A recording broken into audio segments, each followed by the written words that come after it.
Hello guys, and glad to have you on board again today. Pretty much a lot of things to unpack as of what's happened yesterday. First session of the year. It can be quite a volatile session here and there, and generally when we have quite directional euro candle close, which we had closing at the high points on the stock indexes, a high point on the euro dollar and stuff like that. So definitely a huge message has been sent throughout the end of the year. And even though we've assessed the highly likelihood for a volatile end of the year, it turned out not to show up.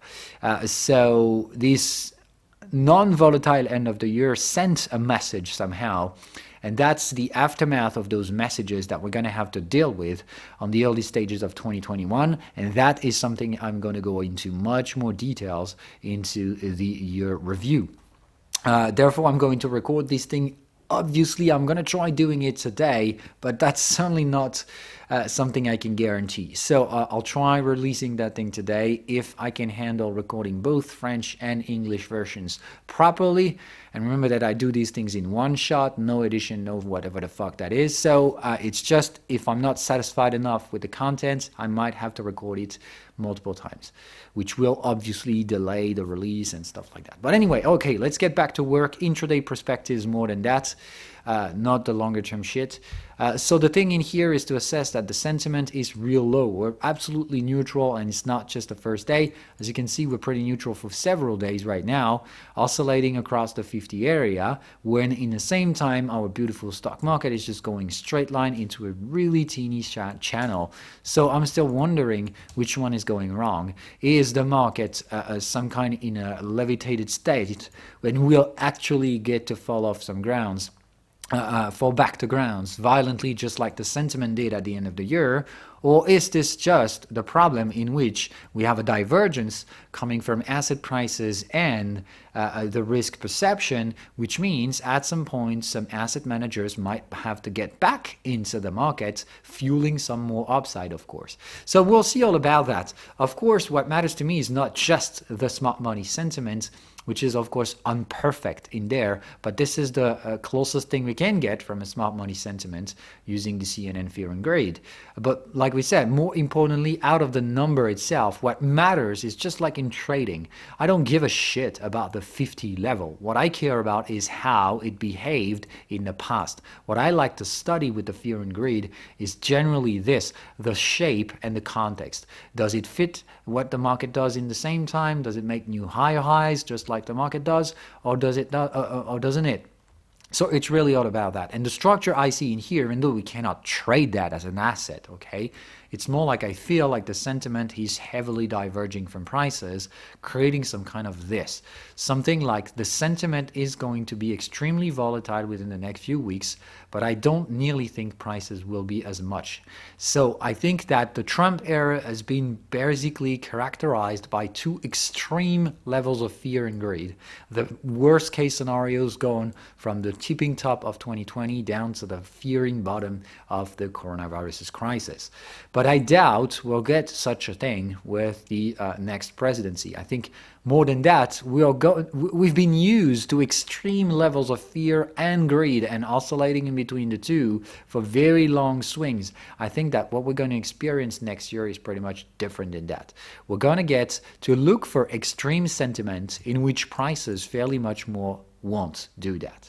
I suspect we're going to get a couple swings next year, but I doubt it's going to be very, very trending years like many people forecast it to be.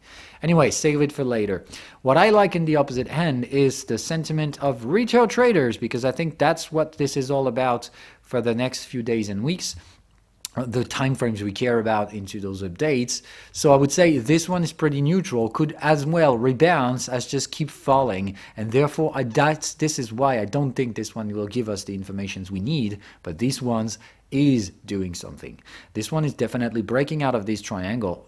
Same thing, this is sentiment. We cannot trade that, but what matters is the motive and the structure, and once again, putting things in context.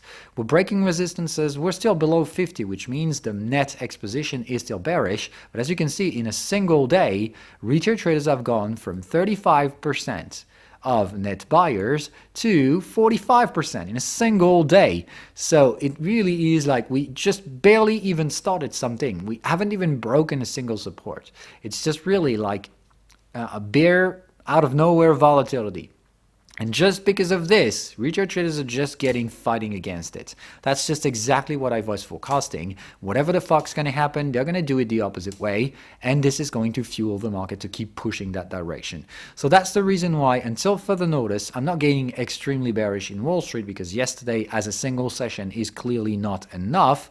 And we really need to break up the 50% to clearly ignite something that could be a little bit more bearish. But of course, I would like to see in here as well this oscillator getting to cross. That's the thing I've been looking for all COVID recovery long.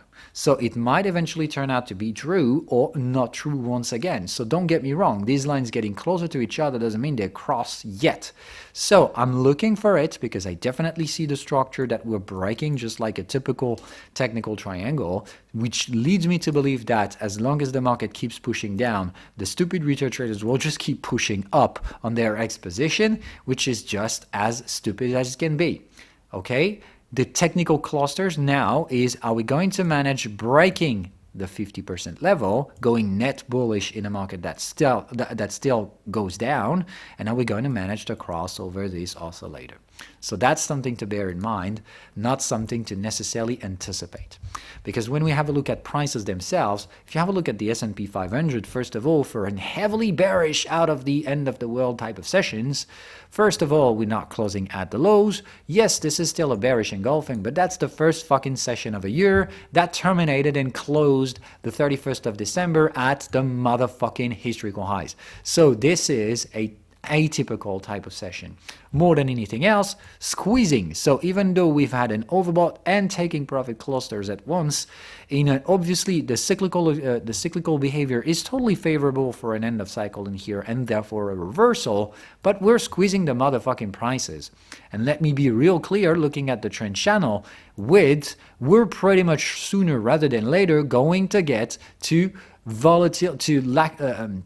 it's a lack of volatility in here as well. So we're going to get the grayed out channel, okay? Which means we're going to have squeezed volatility and squeezed momentum. Jesus fuck, not the best case scenario to aggressively trade. That means you'll have not enough volatility and an explosive momentum to burst both direction. It can definitely go up just like go down. It just means it's as dangerous to trade as it could be. So if you are heavily directional right now into the stock market, that means you know the future, and you do not. So let's be humble for a bit. No one knows the fuck where this thing is going, so don't try to gamble, don't try to bet on the asset price directions, because let me be clear, no one knows. So the actual real thing to do right now into the stock market is to be covered, which means if you have a bullish portfolio, get the fuck out of the market, short sell whatever the fuck you want. The easiest thing is to short the broad market S&P 500, but use it as a cover trade. Don't go net bearish right now, just like don't let yourself ride into a bullish market that is reaching to an absolutely dangerous level. Remember that the 3750 is not a random area. So yesterday's price reaction didn't really happen in the middle of nowhere. This is a technical area that matters a lot because that is the one-to-one ratio of this breakout. We've ranged, remember, and if you take the one-to-one ratio, that brought us to this price. And we've assessed in the past that we'll likely eventually get there and very likely going to reverse out there. The thing is that we have suspicions of reversals, but we also have clear evidence that we might not want to rush this one, but rather like to be real fucking patient. More than anything else, remember that if we zoom into lower chart time frames, we'll figure out that we had a pretty nice wedge structure that we fake broke. We could have reversed in here and then dropped, but instead of this, we made new historical highs, closed the year at the high points into an ugly channel like that. But the thing is, yesterday we've done quite the same on the opposite direction. We tried to break up and we failed. So right now, can we break down? I would say yes, we can, but we really need the retail traders to buy the fuck out of this market. So we're just going to fall because they're buy. See, it's really because of this. So I think the only fuel that can push to some more downside is only if retail traders are getting net bullish in a market that starts pulling back the support. There are multiple supports into this market, don't get me wrong, the first one being in there. There is a second absolute support out there, and as you can see, this is really starting to look like a fucking grid, because the third and maximum level to me is an area in between these targets. So don't be extremely bearish. I think 3000s right now is not expected to be any more than a support. This is the higher time frame support context, so I definitely think that in here we do have this grid to trade upon for the next few weeks and probably even month. So just bear those levels in mind, because these are the areas we're going to care about. 3200, 3500, and 3000s. End of the story. The 3750, we've already dealt with them, so like I said, either you were already looking for cover trade and you are just fulfilling the plans, or you did not, and that was a mistake, because basically that is something I'm talking to you about for a freaking long time. I haven't told you to be net bullish in the market. I just told you to get the fuck out, which means that don't mean to profit take all of your assets, but you really want to cover these because there are limited upside potential and quite some volatile downside risks. Okay, so that's all about it. But all we can see in the same time is that those downside risks still are limited, because we don't see them really happening into prices. And even though yesterday turned out to be an interesting session in terms of VIX, if you have a look at this, Jesus fuck, this is no more than the usual triangle structure, and just have a look at how precise the reverse has been. We've just stopped the downside movement immediately when we've reached out to this trend line. So it really leads me to believe that as long as nothing else comes to fuck up this market, external factors talking about, I think we're just going to get to stand for a stupid consolidation in here, lasting for as long as necessary, because when you generally close the year at the high points or low points, we generally have kind of a rippling effect earlier next year. So that's exactly what I think we're going to get to expect, unless we have external factors that totally blow up this scenario. I think the volatility is going to be shrinked, and that we're going to stand still into the boring channels we've seen, trying to overcome the 3750 without actually succeeding, until we actually find a good reason to fuck it all up and to actually create volatility. But that's a topic for another day, and that's, I think, another timing. So not the thing we trade with right now. So if you want to trade the stock market, I would suspect, and I would tell you, don't fucking do it. It's not really worth it.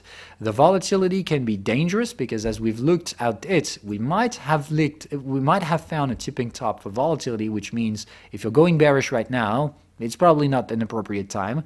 Things could definitely do this, but don't buy it either, because as this is what the dumb money is doing right now, you might not really want to jump on board and do the same as they do, okay?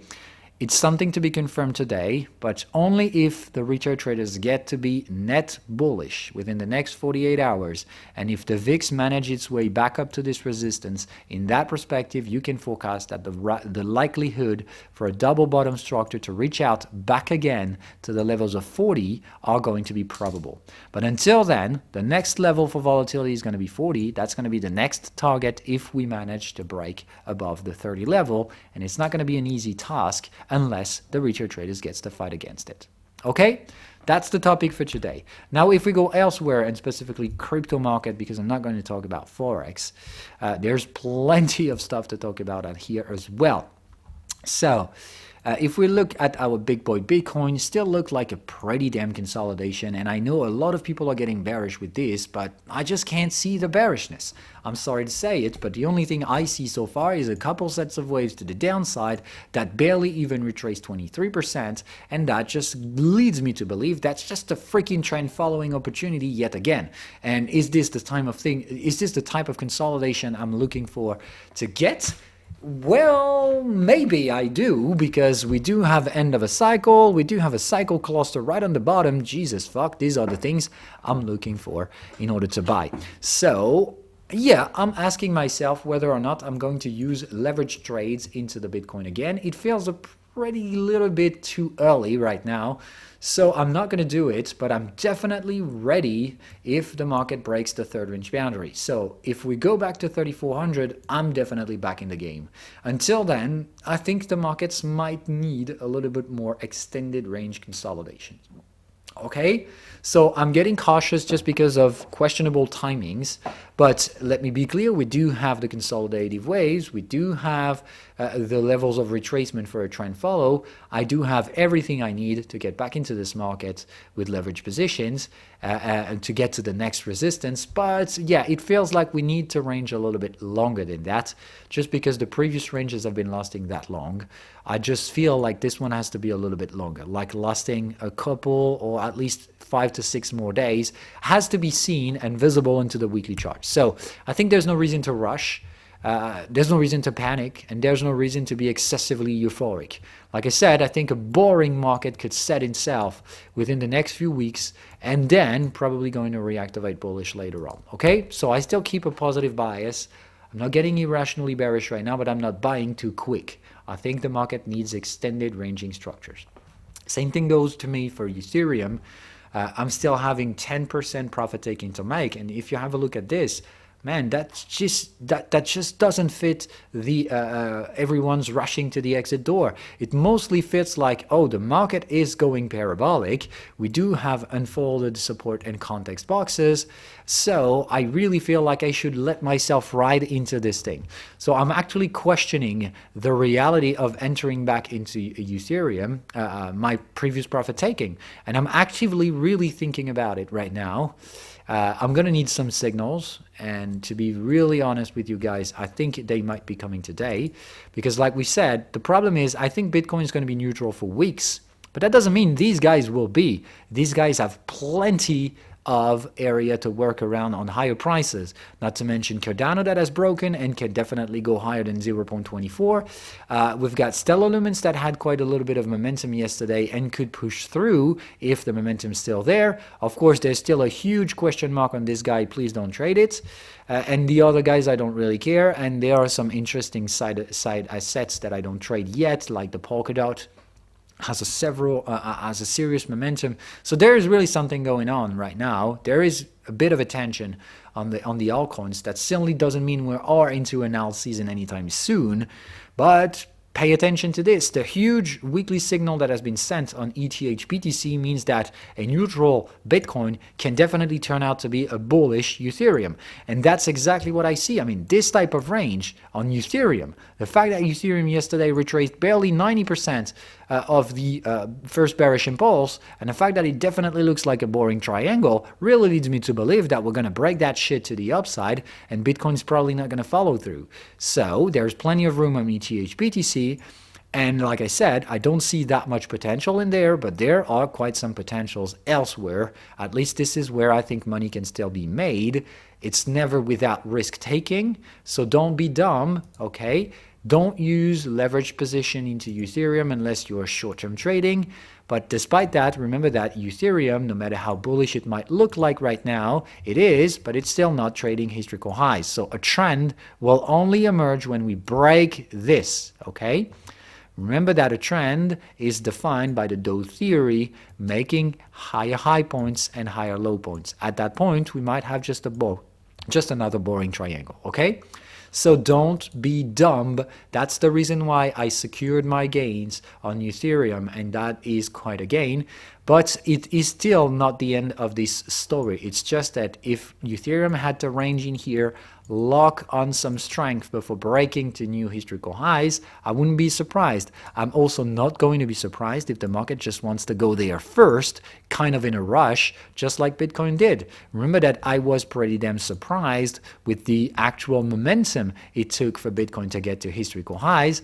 Imagine that Ethereum could just be there today. And in that perspective, heavily profit taking in here, no matter how dangerous this area is, technically speaking, and it definitely is for Ethereum, as you can see, Bitcoin has just gone straight line above it. So I'm really questioning the probability of Ethereum to just keep on going. So that's the reason why I'm limiting my profit taking, but still doing them. Okay, so I know this is a complex thing to navigate, because actually if you try to process whatever I just said in a more short-term approach, that means that all I care about is eventually looking for a buying entry in here on a trend following purpose scenario, which means I'm looking at any of the trend follow stuff I just taught you into the trading lessons. So you can use trend follow opportunities into cryptocurrencies right now, use the moving average stuff or the third range boundary breakout. Okay, so all of those patterns can be traded. So let me be clear, if today Ethereum retraces right back up to this level, you can be damn sure I'm going to trend follow the thing. I'm definitely going to do it. I'm looking at a buying entry in here following the moving average stuff, okay? So 15 minutes, moving average is right below a fit. That's the thing I'm looking at buying today. No secrets, no hiding, no stuff like that. I'm using the goddamn patterns I'm teaching you. I'm just trying to tell you, not directly within those daily updates, what I'm doing. But you know my language. I'm just trying not to give it to you straightforward, like not telling you, okay, I'm buying exactly this and this so you can copy trade. I'm just trying to explain what my plan is. But normally, if you know my language, you should be able to translate that really easily into effective trading strategy. Okay? So, goddammit, of course, you're not going to plot the indicators when I need them. Come on. Come on. Okay, so moving average is there. This is the price I'm looking at buying. Remember that buying the moving average stuff requires the moving average and the context to be joining one to another, and that is something I'm looking for. Okay, we need to have a we need to have a cycle cluster. Okay, all of those things, they're all recorded into the trading lessons. I'm not inventing anything. So that is my today's price action. I'm first of all looking at breaking these supports and getting closer to the moving average. And when I'll get both of these clusters, I'll definitely looking at buying this thing using the same old strategy, stop loss below the lower time frames context. I'm just going to apply my goddamn rules. Okay, this is a trend follow trade. This is a maximum 2% capital risk taking out there. So don't be dumb. Okay, and if you take a 2% risk, means you cannot trade the third range boundary breakout later on. So you know my goddamn plan. I'm going to buy 1% capital in here and 1% on the breakout. End of the story. Okay, so that's the topic for those daily updates. We're going to get more and more into these in the future. If you just joined recently, that's how these things works. I'm not sharing my plans wide open so you can just blindly fucking copy trade me. I'm just trying to give you into those perspectives and into those daily updates the mindset, the plans, but they require, if you want to actively trade them, knowledge of the strategy, because of course these contexts have a set of rules, each and every one of them, and you must be aware of these. You don't trade a pattern if you don't master it. I'm sharing the patterns I will trade, but like I said, I will never give them straightforward to you, like telling you, okay, just wait for this, and when this happens, you buy. That's not how trading works. A trader just puts itself a plan, wait for actual speculative areas to show up, and when they're traded, they look at signals. That's exactly what a real trader does, and that's what I intend you to do in the future. I'm just showing you the way, how to work efficiently day after day into trading. I'm not just stupidly feeding you for trades. At least if that's what you expected to get out there, you're going to be disappointed. That being said, that's going to be enough for the day. See you guys later.